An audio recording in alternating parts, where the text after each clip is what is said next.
bismillah waaye yow tali bi lee duñ ci wax mi ngi rey rek tribune yéene kaay ne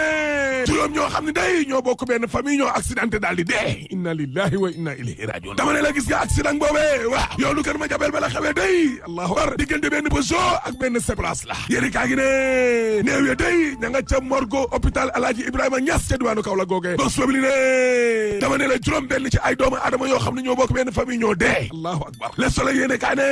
famille yi nga xam ne day rébellion ba nekk ca diwaanu Casamance lam leen doon dunduloo doy na waar dëkk boobee asumuun la tudd waaye léegi nag génnee nañ leen kon ca jaanama ja termine yéene kaa ne ministère de la santé day suuf sa yëngu na dama ne leen tremblement de terre am na waaw parce que docteur Abdoulaye Bousso day wan na ginnaaw Abdoulaye Diouf Sarr yaa jum wala maa jum yéene kaay déeme jaagi ne dama ne leen lii kay amatul léegi werante mbir mi daal la muy saf mooy tremblement de terre dama ne docteur Abdoulaye Bousso daal dinay bàyyi allahu akbar la ilaha illallah libération yéene kaa ne gendarmerie nationale tam wàcc gi nga xam ne wàcc na ko ca ancienne piste gëlé doy na waar yëngu na lu ci tolo ñaar fukk ak ñaar ci ay xale waaw rawale nañ seen bakkan de génnee nañ leen ca jaanama ga nga xam ne moom lañ doon dund de te xale kat ña ca gën a bëri day waa Guinée Bissau lañ ak Guinée Conakry seeni njaatige daal bu ñu xëyee 6 heures du matin ba ngoon teg leen ci ay place yu baax ay point yu stratégique ci Ndakaaru njaay jël jóob xale yi dama ne la di yelawaan 6 heures du matin ba ngoon nag laa la wax lieutenant colonel Abdou Mbeng day bu gendarmerie waaw nee na xale yi lañ doon dund doomu aadama waru koo dund ay conditions inhumaines ci mbedd mi la ñuy fanaan ci ay carton la ñuy tëdd allahu akbar lieutenant colonel Abdou Mbengue yemu ca dee parce que njiital gendarmerie bi ci tund gi la daal dinay xam le ne teg nañ loxo lu tolloo juróom-ñetti téeméer ak juróom-ñaar fukk ak ñetti kaay doomu aadama 873 personnes ca yàlla du yomb de dama ne lay élection locale yi di ñëw day du yomb de ci Macky Sall ak waa këram déedéet ubbil l'observateur bëri taw ñaan ca Ndar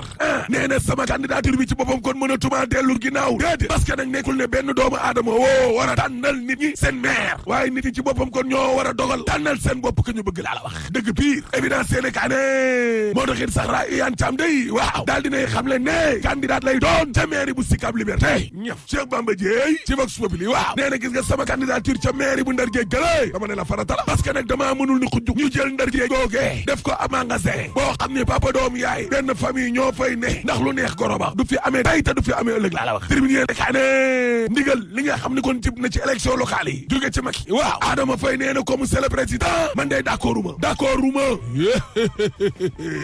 problème yaa ngay démarrer nag problème yaa ngay démarrer Adama Faye daal xamal na président Macky Sall ne ko monsieur le président gis nga nguur gu ëpp day rey ab nguur trop de pouvoir tout le pouvoir te nag danoo nekkul ci ab royaume te gis nga président sa si dit yée dereetu buur ci boppam kon daf cee dawul nga juddu tamit teg ca ginnaaw indépendance nootuñ ñu tubaab bi moomu ñu kon amuñu woon benn jafe-jafe yow yaa waroon a nekk président bi gën ci président yi laa la wax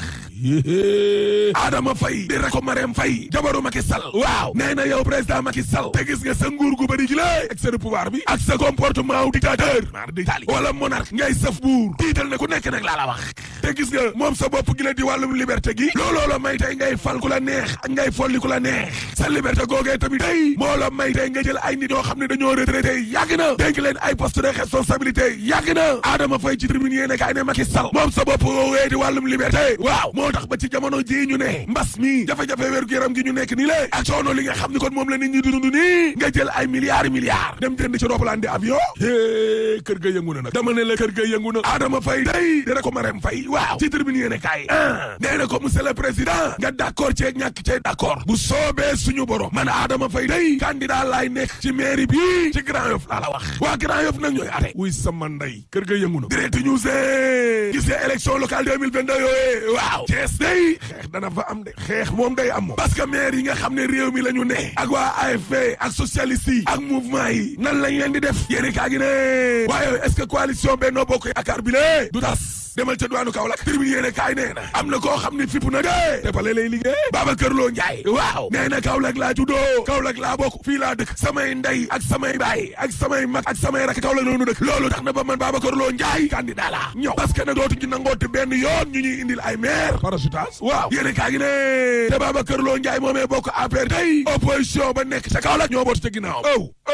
Le Quotidien yéene kaa ne diggante Mbaye Ndiaye day ak Amadou Ba waaw sellal nañ diggante ba de ña ngi koy defar de Critique yéene kaa ne Khady Diop Sow day waaw moo defar diggante Amadou Ba ak Mbaye Ndiaye waaw dama ne la Khady Diop Sow moo organisé conférence daal di fay woo Mbaye Ndiaye ak Amadou Ba ak responsable Benno Bokk Yaakaar yu parcelles yooyu yëpp lu leen neex def leen waaye troisième mandat moom du fi amee de Landing Savané day ci Critique yéene kaay waaw nee na xam nga jamonoy moderne gii ñuy dund ay mbirum troisième mandat nañ ko teg ne ñaari mandat dong doy na ci nit personne n'est indispensable Landing Savané ci 24 heures ne bu keneen ñëwee yeggali mëbëti Cheikh Bamba Dièye waaw nee na lii xeeñ nii ak feeñ da Macky wane ko yëpp troisième mandat la rek naan du ma ne waaw du ma ni dee nii wii nii non loolee discours kudul kilifa la irresponsable sursaane coole am ci diggante maître Abdoulaye Babou day ak procureur bu Diourbel Mamadou Seydou Diao waaw garde des Sceaux Malick Sall gars yi bind nañ ko leetar yéeni kaa gi ne agence de gestion du patrimoine bâti de l'État day am na problème de secrétaire général ba daal daanaka doomu buur la ab prince la ba mu retraité ak léegi ni lé septembre 2020 mi ngi continuer fayeku 2 millions 500 ba léegi ni lé ak ndàmpaayu téléphone ñaar fukki junni yor këram nga yor otom ba léegi ni lé yeeway Samba moom Alassane Seydou Sow réew mi quotidien ne wàllum góor jigéen yi day Macky Sall nee na tànk mi ngi file duñ ko daganal tribune yéene kaa ne gis nga nguur gi waaw dafa bëgg a fàttaloo Sénégalais yi faratay gis nga ay mbirum listu APR yi ngay gisee élection locale yi dossier booy ci nebe ñeng patiti patata loolee yëpp diversion la rek pour fàttaloo nit ñi coowal fichier électoral bi lée waaye mënuñu koo fàtte noonu coowal góor jigéen yi nga xam ne kon dañ ne nañ leen ko criminaliser di leen ate comme ku rey ni diñ lay ate waaw waaye itam dossier Ousmane Sonko bi lée élection locale yaa ngi ñëw duñ ko leeral mu leer ñu ñuy wax ay ku parti bi tànnul ci APR rek ay dossier booy jinne loo xam ni jëmalewul Sénégalais yi fenn bis buñ yaakaaree ne yii ñuy def nii di dëbb li ñaa di naxe mooy tax nit ñi fàtte farate juum nañ parce que pétrole bi moom kenn mënu koo fàtte suul gaz du ko tere xeeñ te troisième mandat tam dañ koy tere rek boo paree ma ne la alaaji tëjal